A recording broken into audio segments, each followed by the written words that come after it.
Have you ever wondered how to attack this position? Or maybe this one? You could spend hours playing boring positional chess, or you could just attack and win. This video will teach you how to actually attack in chess.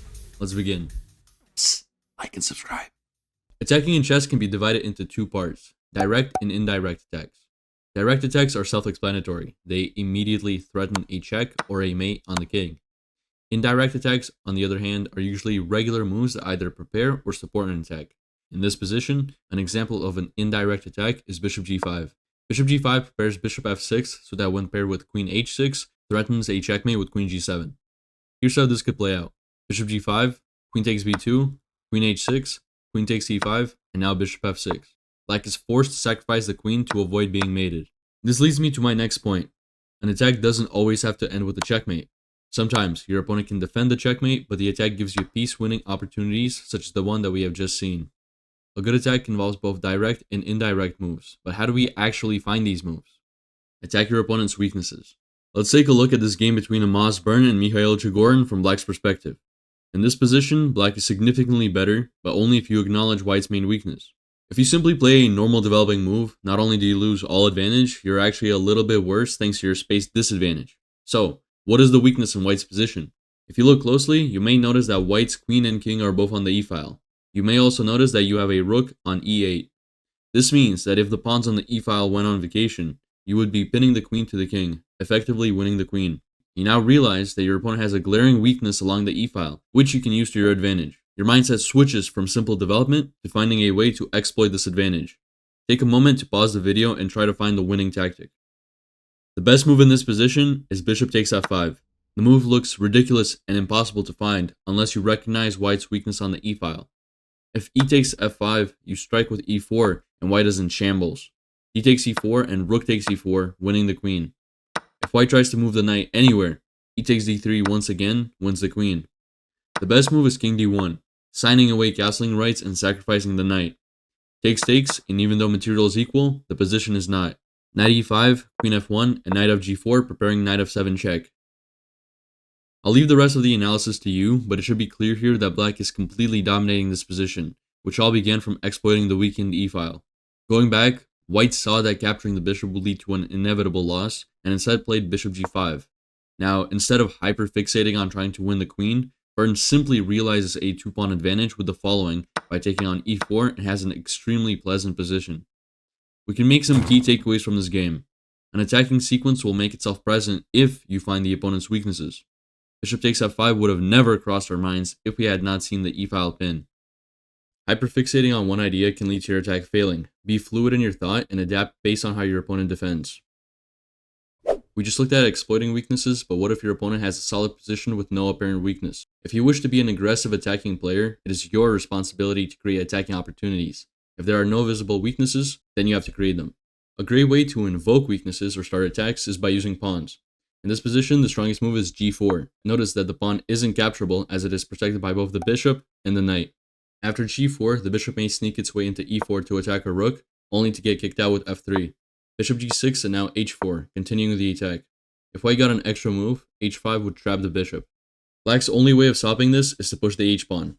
h5, and now we've achieved our plan. We've created a major weakness for Black, as the h-pawn no longer protects his bishop. After knight takes g6, Black is forced to recapture with the f-pawn and now has to deal with a ruined pawn structure and a terrible g6 pawn. As mentioned previously, we have to attack our opponent's weaknesses, and as such, we play queen d3, aiming at the g6 pawn. King f7 has to be played to protect the pawn, however, it is yet another concession made by Black, as Black is no longer able to castle. g5, knight h7, and bishop h3. Bishop h3 attacks the weak e6 pawn and can even sometimes be sacrificed. For example, knight bd7, bishop takes e6 check, king takes e6, and now queen takes g6 check. The king has no moves at all, so Black is forced to block the check with a knight, and after takes, we recoup our lost piece, except we also won a pawn. And so, 16 moves into the game, we're up an entire pawn, and the enemy king is on e6, all thanks to the attacking nature of g4. Even if we look at a position where the bishop sacrifice wasn't possible, such as after queen d7, our position is still amazing. After we long castle, e4 is coming, the center is going to open up, and Black's position will collapse. We can make a couple of key takeaways from this game. Pawns are the foundation of most attacks. Use them to induce weaknesses or open up key files. Threats force concessions. By threatening to trap the bishop, we force black to make a concession with h5. By threatening the g6 pawn with queen d3, we force black to concede the ability to castle and play king f7. Before we head into our final example, let me quickly mention that doing things like puzzles, studying openings, and learning pawn structures are great ways to get better at attacking, but they don't teach you how to attack. This video is aimed at teaching you the process of formulating an attack, but how good of an attack you can make depends on things like your tactical knowledge and understanding of pawn structures. That's it, back to the video. Now, it's time to tie all of this together and test your knowledge. Here's a position that encapsulates everything that we've been talking about thus far. Take a moment to pause the video and figure this out. First, we have to identify any weakness in this position. Take a look at the g6 pawn. When black played g6, they made both the f6 and h6 squares considerably weaker, meaning that we can use that to our advantage. Imagine if the pawn on f5 moved up a square and our queen went to h6. We're now just one move away from checkmating. So now we've identified the weakness and we've created a plan. So how do we start? If we play queen h6, black takes the f5 pawn, and now you look really stupid with a queen on h6 that does just absolutely nothing. We can play queen h6 at any other time, but the move pawn to f6 can only be played now. King h8, and now of course we follow up with queen h6, threatening mate. However, rook g8 stops queen g7, and it seems that we're out of resources. But going back to our idea of not hyperfixating, we can adjust and start targeting the h7 square instead. All we have to do is get a rook over to the h-file. Easier said than done, right? Nope. Easy to say and easy to do. We just play rook f3. But don't we lose the rook to the bishop? Yes, but then you play g takes f3, and now you're about to play rook h2. If your opponent plays something like rook a8, we move our rook and it's guaranteed mate in 1. Of course, the line doesn't end here, as instead of rook a8, your opponent could try d5. The queen now looks over the h2 square, and even though you could immediately play rook h2 and win the queen for a rook, the position will still take a while to convert into a win. Instead, we can play the more forcing f4, blocking the queen from viewing the h2 square.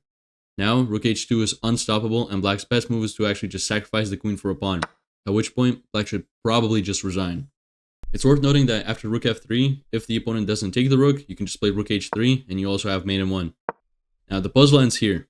If you found the solution, congratulations. If not, there's no need to worry, as this is why you're watching the video in the first place, to learn how to get better in these specific situations. Now class, let's quickly summarize everything that we've learned today. Creating attacks is easy once you have a plan. Making a plan is easy once you find your opponent's weaknesses.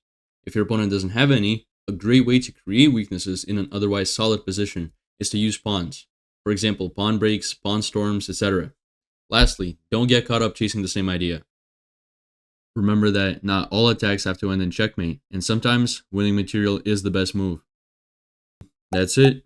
Thank y'all so much for watching. If you enjoyed the video, please consider liking and subscribing. Let me know down in the comments what videos you would like to see next, or check out one of these videos. Thanks.